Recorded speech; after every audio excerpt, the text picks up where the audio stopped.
ఒక్కొక్క government medical కాలేజీలో జీతాలు ఎంతో తెలుసా? ఒక 550 బెడ్ 600 బెడ్ హాస్పిటల్ నడపాలి అని అంటే మెడికల్ కాలేజీలో జీతాలు అయ్యేది, మీరు ఏఐలోకి వెళ్ళి గూగుల్ సెర్చ్ నొక్కండి. ఆ జెమినైని అడిగినా, ఏఐలో పర్ప్లెక్సిటీని అడిగినా, చాట్ జీపీటీని అడిగినా కానీ చెప్తుంది. మా వాళ్ళని చెక్ చేయమని చెప్పిన, చెక్ చేయమంటే 5 నుంచి 6 కోట్ల రూపాయలు మినిమం అవుతుంది నెలకు అని. అంటే 60 కోట్ల రూపాయలు సంవత్సరానికి ఒక్కొక్క మెడికల్ కాలేజ్ మీద జీతాల మీద అయ్యే ఖర్చు.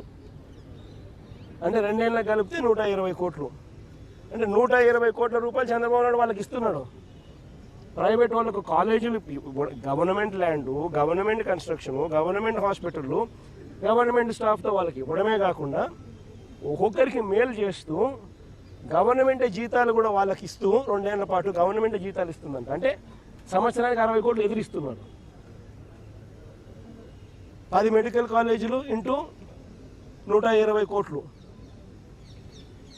అంటే 1200 కోట్లు మినిమం ఎదురిస్తున్నారు.